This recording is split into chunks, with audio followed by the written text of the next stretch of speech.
puntuación que nos está dando, ¿no? Y dentro de ese puntaje, pues a veces escogemos un fármaco y tenemos que ver la diferencia de los días, ¿no? A veces sabemos que si está pasando los 28 días, pues es sugestivo de ese fármaco, ¿no? O si el fármaco ya lleva más de 56, 50, 60 días, o sea, más de 2 meses, es poco probable que ese haya sido el fármaco, inclusive si fuese la misma carbamazepina, ¿no? Y pues también dentro de este score, lo que vemos es de esta reacción, si fue inmediatamente después al fármaco o cuánto tiempo pasó después de que el paciente consume el fármaco, ¿no? Porque no es lo mismo que empecemos a tener un paciente que llega a las 14 semanas y a lo mejor lo podemos catalogar o meter dentro de los pacientes que vamos a manejar como una probable NET, un probable Steven Johnson, a ese paciente que ya lleva como 20, 25 días y entonces ya estaríamos dentro de ese tiempo o ese parámetro para pensar en un probable DRESS. Entonces creo que justamente ese punto que tocaste es muy importante y en algún momento, si tienen la oportunidad de buscarlo, creo que esta es una de los scores que podemos hacer que nos ayudan mucho a saber de manera fidedigna cuál es el fármaco o el fármaco más probable dentro de toda la lista de fármacos que estoy usando ese paciente, el que le pudo haber ocasionado esa reacción adversa. Supongo que en algún momento vamos a hablar de farmacodermias, pero pues sí tener en cuenta que a veces no es tan aleatorizada la situación de decir, ah, pues a lo mejor le dieron carbamazepina y pues por ahí va, ¿no? O sea, cuando a lo mejor el paciente lleva más de 2 años usando carbamazepina, ¿no? Entonces, creo que ese tipo de cosas nos ayuda bastante. Adelante, sigue. Sí. Gracias, gracias, Axel. Sí, no, estoy de acuerdo. Justamente hace tiempo tuvimos un paciente, bueno, más adelante lo voy a comentar en las asociadas a fármacos, pero muchas veces lo importante mencionar que los pacientes no conocen del todo los medicamentos que toman. Incluso haces la historia clínica, tú preguntas por medicamentos, te menciona algunos tres y de repente suele aparecer algún familiar y te menciona que toma muchísimos más fármacos de los que él te mencionó, ¿no? En aquella ocasión logramos identificar al fármaco asociado debido a que alguien le pidió una receta que tenía guardada y ahí fue donde se identificó el fármaco. Entonces sí ser como un poco minuciosos a la hora de hacer la historia clínica en este contexto de pacientes que tienen un curso agudo o subagudo de su eritrodermia y se sospecha que pudiese estar asociado a algún fármaco. En cuanto a síntomas y signos asociados, el prurito es por excelencia el más prevalente en un 90% de las eritrodermias crónicas, ¿no? Está asociada con erosiones costrosas y la clinificación secundaria al mismo rascado. La queratodermia palmoplantar, francamente asociada a pitiriasis rubra pilaris, y muchas veces las lesiones pueden dejar lesiones secundarias hipopigmentadas o incluso hiperpigmentación. En cuanto a las manifestaciones sistémicas, al haber pérdida de la barrera cutánea, hay una alteración en la termorregulación. Generalmente estos pacientes tienen cierta intolerancia al frío. Entonces se pueden presentar con temblores, sensación de frío, incluso en temperaturas cálidas. El prurito que ya mencionábamos, las linfadenopatías que más bien ya te están orientando un poco más hacia alguna etiología particular. El edema facial y en extremidades debido a la misma fisiopatología de la eritrodermia o bien por la etiología por la eritrodermia debido a la fuga de líquido hacia el tercer espacio, la caquexia que también orienta hacia algunas etiologías, la hepatosplenomegalia y la fiebre que puede presentarse incluso en el 50% de los casos. Este algoritmo nuevamente menciona lo que comentábamos de dividir a los pacientes en tres grupos: pacientes con dermatosis previamente conocidas, antecedente de exposición a medicamentos y aquellos que no están asociados a los dos previos en el que tienes que hacer todavía una exploración física más minuciosa, un análisis histológico y evaluación por laboratorio. En cuanto a los laboratorios, que se reportan en la literatura que podrían llegar a ser de utilidad, la BCG como un marcador inflamatorio que se suele estar elevado en las eritrodermias hasta en un 96,1% de los casos, la leucocitosis debido al proceso inflamatorio, la eosinofilia, que también varía en cuanto al grado de eosinofilia dependiendo de la causa, y que incluso en algunos grados, como lo mencionaba Axel, se puede llegar a presentar en contextos de hipereosinofilia o un síndrome hipereosinofílico. La anemia en un 30%. 0.1% de los casos, la elevación de ácidos debido al metabolismo elevado, a la tasa metabólica elevada que se presenta en las condiciones de estos pacientes, la hipoproteinemia por la pérdida a través de la piel y de las escamas, incluso alteraciones en las pruebas de funcionamiento hepático también se llegan a observar. En cuanto a los análisis histológicos o por patología, en las eritrodermias esto es un paso obligado. O sea, realmente hacer la biopsia de las lesiones, aunque no es diagnóstica en todos los casos, siempre va a apoyar o aportar generalmente algo a la parte diagnóstica de las eritrodermias. Solamente en el 50%, al menos lo que yo encontré en la mitad de los casos, te puede llegar a arrojar el diagnóstico. Se considera que una adecuada muestra es aquella que mide aproximadamente, bueno, como mínimo 3 milímetros. Y debido a que es multifactorial, bueno, es de diversas etiologías, digamos que no hay estadísticas así tan concluyentes respecto a todas las eritrodermias, sino más bien el rendimiento de la biopsia depende de la patología, ¿no? Y ya dependerá también del sitio donde se tome. Generalmente son biopsias por punch o por sacabocado. Y bueno, generalmente los factores en común que se suelen encontrar en las eritrodermias son paraqueratosis, por lo que comentaba de la elevada tasa mitótica, edema e intracelular, acantosis por el engrosamiento de la piel y obviamente un infiltrado inflamatorio que eh, apoyado de la inmunohistoquímica puede también orientarte bastante a la causa ya de una manera más particular, ¿no? Súper amigo. De Eh, hecho, ahí, perdón que te interrumpa, diste en el clavo muy bien en cuanto a la parte diagnóstica de las biopsias. Evidentemente, si el paciente está en eritrodermia, la biopsia no es como tal el gold standard de esto, ¿no? O sea, estamos ante un signo clínico y lo que necesitamos hacer en ese momento es dilucidar la causa por el cual el paciente está en eritrodermia, ¿no? Entonces, ya dijiste muy bien pues la historia clínica, a ver, el paciente tiene antecedente de atopia, el paciente tiene antecedentes heredofamiliares de que haya dermatitis atópica en su familia, el paciente tiene algún tipo de dermatitis seborreica, algún otro tipo de dermatosis inflamatoria, o el paciente también pudiese en ese momento estar debutando con alguna patología de tipo neoplásica, o inclusive pues, puede ser que el paciente esté con el antecedente de psoriasis y haya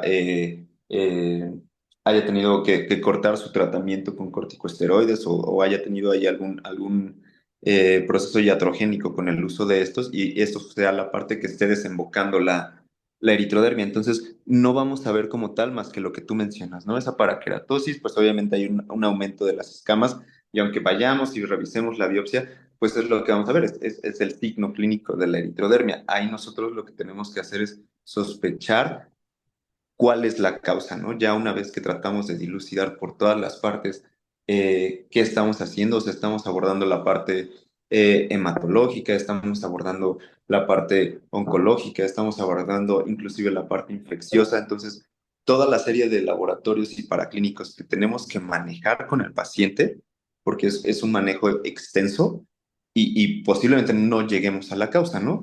Pero sí tenemos que tener justamente, como lo mencionas, esa idea de todas las posibles causas que puede haber para que nos vayamos por ese camino, ese rubro y decir, ok, de este listado de enfermedades, estas pueden debutar con eritrodermia, ¿no? O este tipo de fármacos son los que más se presentan con efectos adversos. Entonces, pues lo que no sabemos, pues no lo sospechamos, ¿no? Entonces, creo que es muy, muy bueno el esquema que acabas de emplear y nos ayuda a que tengamos una observación más amplia de todo lo que puede involucrar pues un signo clínico que es la eritrodermia. Gracias. Gracias, amigo. Muy bien.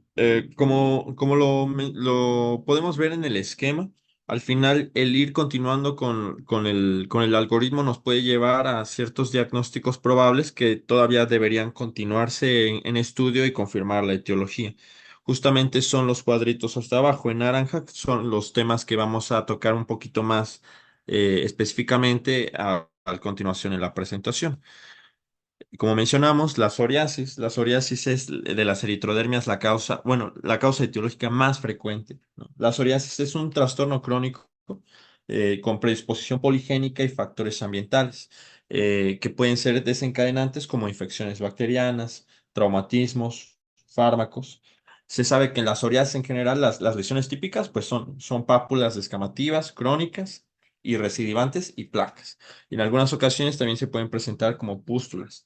¿Sale? Sin embargo, hay una presentación particular de la psoriasis que es la eritrodermia psoriásica, que es de la que vamos a hablar a continuación.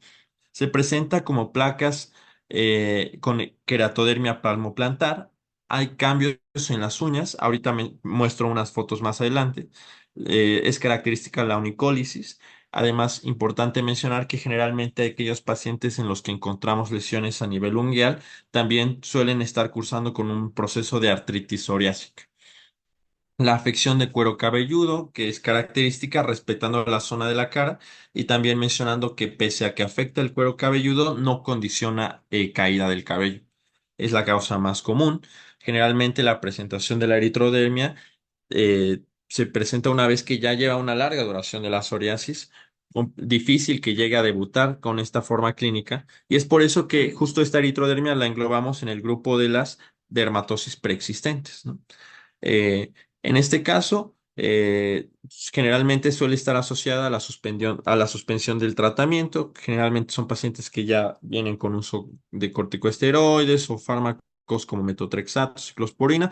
La suspensión de alguno de ellos puede ser el factor desencadenante de la eritrodermia. En alguna literatura se describe que la presentación de la eritrodermia psoriásica está asociada a la infección aguda por virus de inmunodeficiencia humana. Por lo tanto, en este clase de pacientes deberíamos de solicitar un panel viral y también hacer diagnóstico diferencial con dermatitis seborreica. La fisiopatología de esta enfermedad pues se caracteriza por una hiperproliferación de los queratinocitos y una disfunción de los linfocitos a nivel de los linfocitos T CD8. ¿Vale? El tratamiento es a base de ciclosporina, metotrexato y otros fármacos. Sin embargo, no vamos a meternos de lleno en esta parte, únicamente nos centramos en el abordaje. Aquí vemos otras imágenes donde están estas clásicas costras plateadas, básicamente el compromiso de más del 90% de la superficie corporal, y aquí las lesiones unguiales características de la psoriasis. Aquí les comparto una tabla donde se mencionan algunos de los fármacos de primera línea para el tratamiento de la psoriasis, la ciclosporina, infliximab, como también forma parte del tratamiento de la fototerapia y algunas de las contraindicaciones para dar el manejo en esta clase de pacientes. La dermatitis atópica como otra de las dermatosis que previamente ya es conocida, ¿no? Sabemos que la dermatitis atópica puede ser, presentarse como un trastorno agudo, subagudo o crónico y que incluso presentan recaídas, ¿no? Eh, Suele desencadenarse desde la infancia, desde la lactancia, de hecho. La prevalencia alcanza su máximo, de hecho, en un 15 a 20% en la infancia temprana. Entonces, es importante en esta clase de pacientes investigar sobre historia de atopia. Generalmente son pacientes con rinitis alérgica, con asma. Es característico el prurito. Debido al rascado, forman liquenificación. Se suelen presentar algunos nódulos pruriginosos. La zona de las lesiones tiene una distribución típica, caracterizándose por la fosa antecubital, la fosa poplitea, que son las zonas que resaltan en la imagen de la derecha. En estos pacientes deberíamos de solicitar inmunoglobulina E o sinofilia, que son marcadores que van a estar elevados, y en algunas revisiones asocian la presencia de una eritrodermia por dermatitis atópica con la infección por virus del herpes simple. En cuanto a la fisiopatología, bueno, esto se genera debido a una disfunción en el gen de la flagelina, que básicamente es una de las proteínas de adhesión que condiciona la disfunción de barrera epidérmica. Hay una hiperreactividad y un aumento en la inmunoglobulina E. Al final es una respuesta de hipersensibilidad tipo 1. Y el tratamiento se maneja con ciclosporina, metotrexate y algunos fármacos inhibidores de la vía del JAK-STAT. Esas son otras lesiones en donde vemos que prácticamente está afectada toda la superficie corporal, pero sí son más evidentes en algunas zonas específicas, como lo mencionaba aquí el cuello, la fosa antecubital y la fosa poplitea, que era lo que mencionábamos previamente. En cuanto a las eritrodermias asociadas al uso de fármacos, el fármaco, al menos en la literatura, el más comúnmente implicado es el alopurinol. De hecho, justamente hace unas semanas tuvimos un caso de un síndrome de Dres condicionado por alopurinol. El paciente había consumido el medicamento unos 6 días previo al inicio de sus lesiones. También están asociados algunos antibióticos, la carbamazepina, que era lo que ya habíamos mencionado, entre otros. Es característico lo que ya nos mencionaba también Axel hace un momento del curso agudo de este tipo de eritrodermias. El inicio suele ser abrupto y se resuelve en 2 a 6 semanas una vez que se suspende el medicamento culpable. Esto puede tardar un poquito más en el síndrome de Dres, ¿no? Y bueno, las escamas que son, bueno, hay una gran variedad de escamas, la verdad es que no me metí tanto en esa parte, pero sí es bastante heterogéneo el cuadro, ¿no? Y esta parte de que al menos el exantema inicial de la historia de la enfermedad en este contexto puede ser muy variable dependiendo del fármaco. Veamos cómo arriba hay un exantema morbiliforme reaccional, morbiliforme porque generalmente son lesiones de algunos milímetros, es decir, menos de 1 centímetro cada una y que pareciera que confluyen, pero no, son lesiones individuales. Y el otro exantema urticariforme que ya son lesiones más grandes. En esta tablita, no la voy a leer toda, pero era lo que mencionaba Axel también, de que todos los fármacos les va a tomar cierto tiempo para comenzar con la presentación de las lesiones. Entonces, en lo que te muestran aquí es con tal fármaco hasta qué momento va a empezar el inicio de la lesión. Entonces, sería una tabla que podríamos guardar y revisar cuando no sea útil en caso de que estemos frente a alguno de estos pacientes. Hay varios aspectos conocidos que se engloban en esta clase de eritrodermias. El síndrome de Dres, por ejemplo, que se presenta muchas veces con fiebre, con linfadenopatía, hepatosplenomegalia. De hecho, hay criterios, que es el Registrar, en donde para tener un caso definitivo debes acumular más de 5 puntos. Involucra fiebre, involucra la presencia de linfadenopatías de características muy específicas, la aparición de linfocitos atípicos a nivel del frote sanguíneo, las características típicas del rash, involucra el tiempo de resolución de la eritrodermia para que lo puedas considerar. Y bueno, además, hasta abajo te pone que debes haber descartado otro tipo de patologías. La imagen de la derecha es un paciente que presentó un síndrome de Dres asociado a ciprofloxacino. Es uno de los pacientes que tuvimos por ahí de marzo de este año, de hecho aquí en el servicio, ¿no? Y pues este paciente cumplió con todos los criterios, incluso también por la parte de la biopsia, ¿no? El exantema pustuloso agudo generalizado, que es otro espectro digamos, de farmacodermias que suele presentarse con pústulas, ¿no? Bueno, antes de mencionar este es el caso del paciente que tuvimos recientemente con un síndrome de Dres asociado al orpurinol, ¿no? En cuanto a la pustulosis exantemática generalizada aguda, también hay criterios que se deben de cumplir y aquí básicamente la diferencia se hace con el hecho de las lesiones, ¿no? Este se caracteriza por pústulas espongiformes a nivel de la biopsia. ¿Qué es lo que encontramos? Pues infiltración perivascular de predominio neutrofílico y suele acompañarse también de fiebre, leucocitosis, incluso eosinofilia. En este caso, los fármacos principalmente asociados son los antibióticos. También tenemos el síndrome de Stevens-Johnson, la necrosis epidérmica tóxica, en el cual básicamente la diferencia es la extensión, ¿no? Los dermatólogos modernos lo resumen en menos del 10% para el síndrome de Stevens-Johnson, 10 al 30% lo dejan como un síndrome de superposición y más del 30% para una necrosis epidérmica tóxica. En la tabla de abajo a la derecha pongo algunos medicamentos que tienen riesgo alto hacia riesgo bajo, incluso no riesgo de presentar alguna de estas complicaciones. El manejo de estos pacientes está bien descrito en cuanto al manejo de líquidos, el manejo de nutrición, la analgesia, que será algo que vamos a comentar un poquito más adelante, ¿no? Simplemente mencionar que la localización es de predominio en tronco, la afección en mucosas prácticamente casi siempre está presente. Si continuamos con otro de los espectros más importantes cuando se habla de eritrodermias, pues son los linfomas cutáneos de células T. Al final, estas son neoplasias malignas de linfocitos cooperadores, de linfocitos TCD4.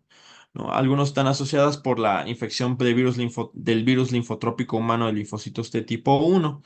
¿Vale? Las claves para llegar al diagnóstico en este contexto pues son pérdida de peso inexplicable, presencia de síntomas B, alopecia, hepatoesplenomegalia. En cuanto a los hallazgos clínicos, el prurito intenso, liquenificación, la presencia de nódulos pruriginosos de un tono rojo y púrpura como el que vemos en el extremo superior derecho de la diapositiva.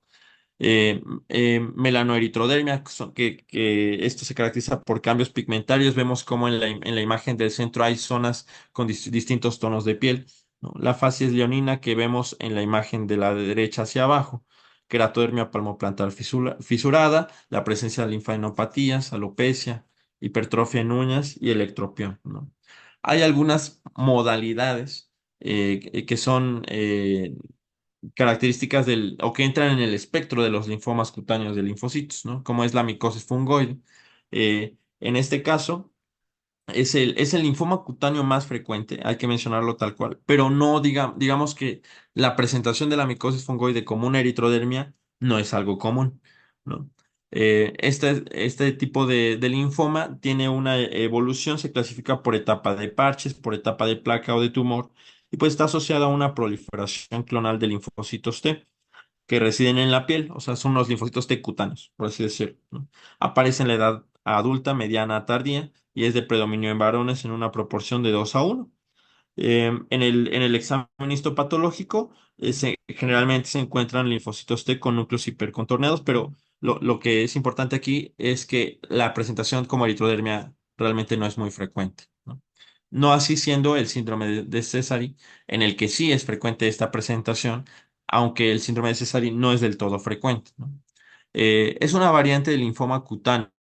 Está definido históricamente por una triada, que es eritrodermia, linfadenopatías y la presencia de células neoplásicas, las células de Sézary, que son células con núcleos cerebriformes, como lo vemos en la derecha, ¿no? Actualmente no hay un consenso como tal respecto al conteo exacto o qué cantidad de células debiesen encontrarse para llegar al diagnóstico.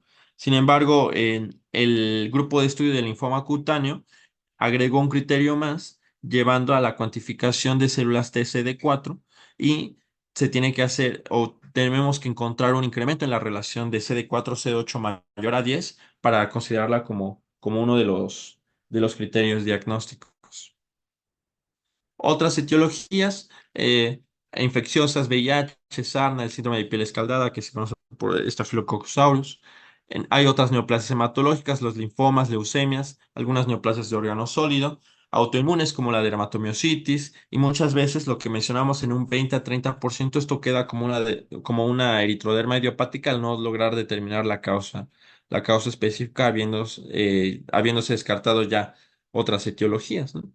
En la dermatomiositis vemos ahí un poco las lesiones características. Hay un eritema violáceo, las pápulas de Gottron en el dorso de las manos y de los dedos. Hay afección articular y obviamente esta parte de la miopatía que cursa con la debilidad proximal, ¿no? También recordando que muchas de estas dermatomiositis son amiopáticas y no precisamente siempre van a presentarse con esta, esta parte de de la debilidad. En cuanto a las complicaciones más frecuentes en las eritrodermias, los desequilibrios hidroelectrolíticos, esto debido al desbalance hídrico por la pérdida calórica, la vasodilatación persistente, la insuficiencia cardíaca como un mecanismo compensatorio de la alta tasa metabólica que condiciona al paciente, la pérdida proteica que además el hecho de perder proteínas puede condicionar una disminución de la presión oncótica intravascular y eso favorecer aún todavía más la fuga de líquido hacia el tercer espacio.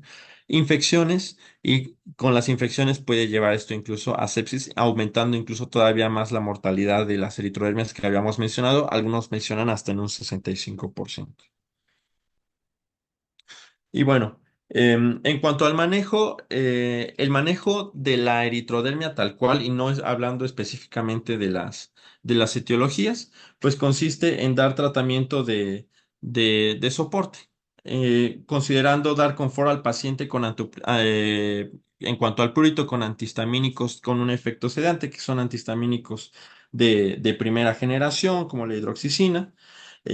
ayudar a la parte de la termorregulación con baños coloides, aplicación de cremas emolientes y compresas húmedas, ¿no? La parte de la nutrición, incluso algunos consideran que debería llevarse, debería tener un manejo integral con un nutriólogo o un nutricionista que pueda ajustar adecuadamente la dieta en estos pacientes para lograr alcanzar el balance, el alto balance negativo energético que tiene este paciente, esta clase de pacientes. Las infecciones no está indicada tal cual una antibiótico-terapia profiláctica, más bien estar pendientes de datos de infección por medio de clínica, por medio de analítica y hemocultivar las lesiones y en caso de que el paciente cuente con accesos o con otra clase de dispositivos que lo invadan, tomar cultivos del mismo.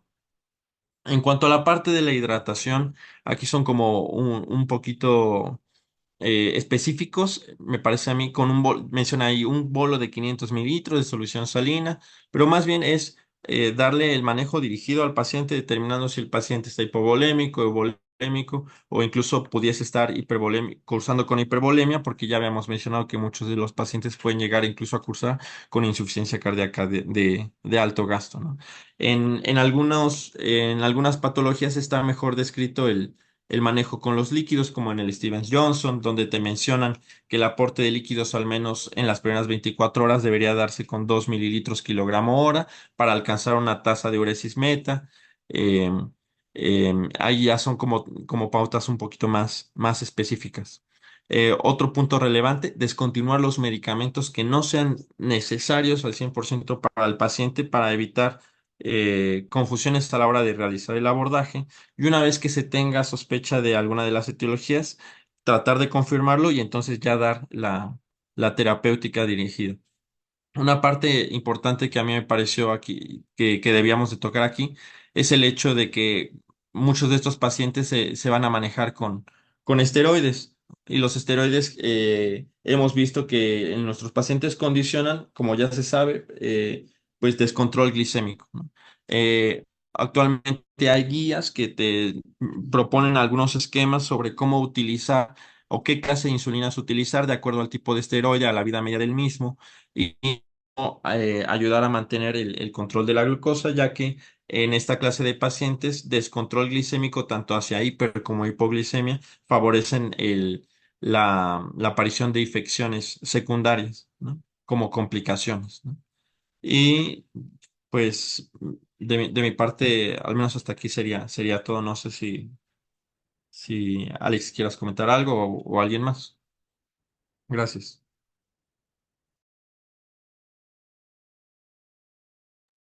Sí, amigo, mira, ese cuadrito te lo acabo de volar, está muy bueno el cuadrito final que pusiste, me gustó mucho porque sí es muy importante la manera en la que pues tenemos que abordar a este paciente, ¿no? Por las complicaciones que puede llegar a tener ya estando en piso. Yo nada más les quería mostrar, o sea, realmente en tu clase, en tu diapositiva diste lo más relevante. Hemos tenido ahí un par de pacientes en el servicio, inclusive los hemos visto en conjunto con ustedes, y pues que justamente, ¿no? O sea, varias de las eritrodermias que presentamos pues pueden ser muy diferentes, inclusive ya sea por la causa, si es neoplásica o simplemente por una psoriasis o una dermatitis atópica. Entonces, al final del día, pues esto se vuelve un reto diagnóstico. Nada más quería enseñarles unas de las imágenes de algunos de los pacientes que tuvimos, solo que no estoy muy seguro cómo le hago para que yo comparta mi diapo.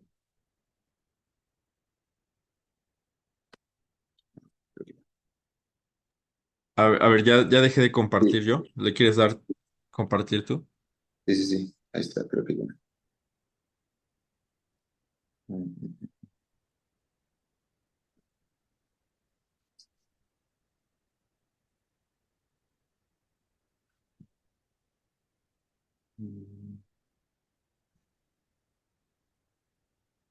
Ahí lo ven bien ustedes.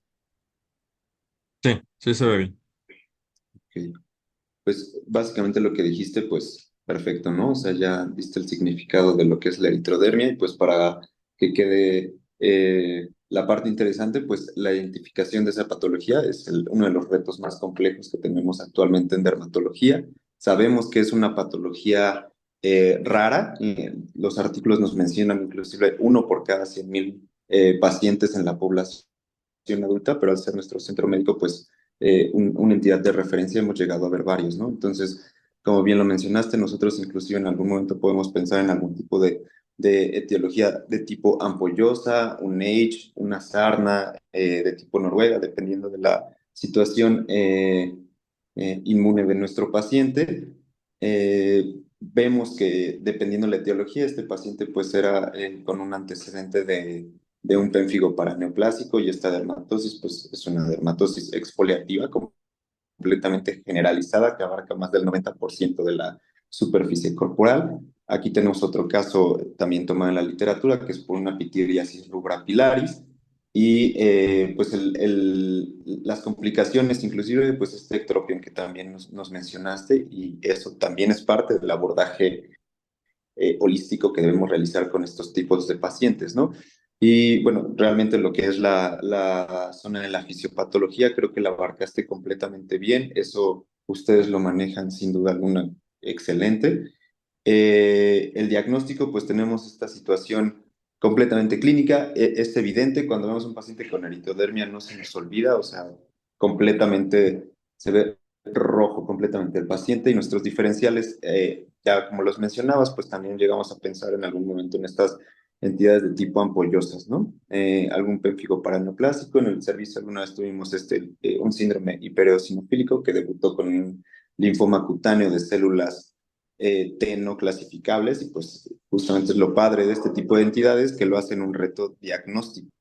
Las relaciones medicamentosas que bien mencionaste, y pues solo les quería mostrar que este tipo de pacientes, como estos que son por una psoriasis, pues la escama es un poquito, se observa un poco más gruesa. Nosotros tenemos que hacer una descripción un poco más romántica respecto a la dermatosis que está presentando, pero pues muy distinta a esta otra, que pues otro paciente igual con psoriasis, o una psoriasis de tipo pustulosa que se llega a ver de esta forma, ¿no? Vemos muchas pústulas que están sobre una base eritematosa, que están confluyendo y pues están llevando a la persona, al paciente, a tener este signo clínico tan característico, ¿no? Pues en algunos pacientes pediátricos, y los que les quería mostrar era justamente los que llegamos a ver aquí. Este fue un paciente que tuvimos hace año y medio. Era un paciente con el antecedente de un linfoma anaplásico de células T. Se había hecho 2 biopsias, se le habían realizado, no se contemplaron algunas de las inmunohistoquímicas.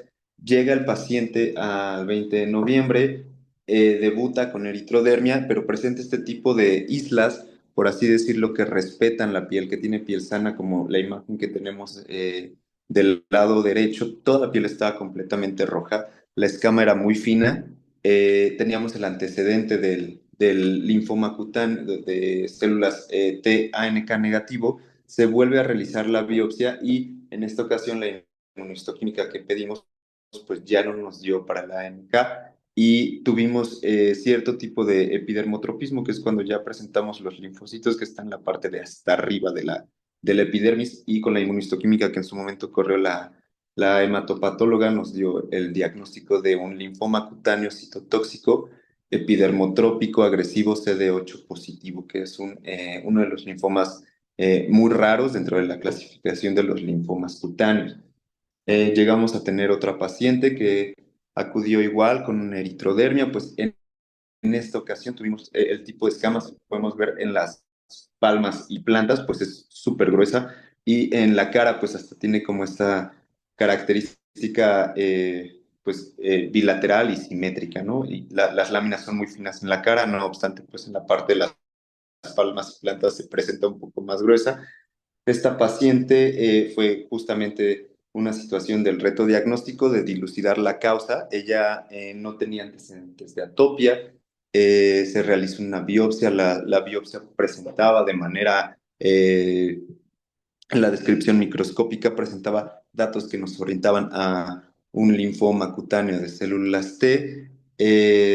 La paciente se le dejó el diagnóstico de una dermatitis atópica y actualmente la paciente no ha presentado una recaída, no obstante ha presentado dermatosis de otro tipo, ya más con pústulas, no ha vuelto a presentar una eritrodermia, pero la hemos vuelto a tener ingresada por, eh, por cambios en la morfología de las lesiones, lo cual nos lleva a pensar que justamente este tipo de retos diagnósticos, que si bien la biopsia puede o no puede ser determinante, nosotros tenemos que tener este abordaje completo de todas las posibles causas que pudieran ser la causa de la eritrodermia. Entonces, si es una paciente que al principio se le asoció, se le pensó que pudiese ser por un fármaco, porque ella comentaba que usaba ciertos fármacos herbolarios, tenía el antecedente de artritis reumatoide, le habían dado recientemente leflunomida. Luego nos dijo, como bien comentaste, Humberto, que de repente llega un familiar y dice, no, pues la leflunomida ya se la habíamos dado desde hace 3 meses, entonces se viró el diagnóstico de la posible farmacodermia a otra causa y es uno de estos casos relevantes de que la biopsia se puede tomar de manera inicial, pero es muy probable que haya la necesidad de volver a biopsiar a la paciente y volver a solicitar toda la batería de inmunohistoquímica que se tiene que realizar para determinar la causa. Y si bien la inmunohistoquímica no es determinante, pues los parámetros microscópicos de la descripción que hace el patólogo, pues son una característica determinante de lo que puede ser la causa, ¿no? Y pues muy diferente a esta otra paciente que teníamos también por dermatitis atópica, que justamente debutó así, ¿no? Una eritrodermia, vemos una escama súper ligera, pero es muy evidente la intensidad del cuadro y el eritema tan fuerte que presentan, ¿no? Pues realmente es muy padre el abordaje de las eritrodermias porque nos llevan a este reto diagnóstico de un montón de causas de la posibilidad de este signo tan característico y tan importante en el rubro de la dermatología. Y voy a dejar de compartir.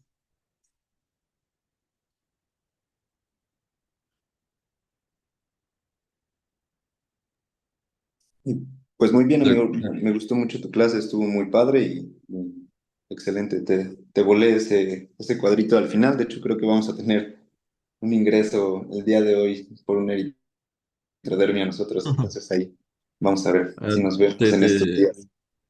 te mando la guía, amigo. Te mando la guía. Muchas gracias por el apoyo. Y pues nada, no sé si mis compañeros quieran comentar algo o, o el doctor Montiel, no sé, o Ah, está alguien. por aquí. Sí, Sí, sí, sí, sí. súper. Ok.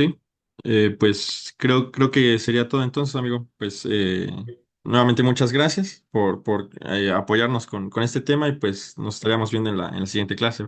¿Va?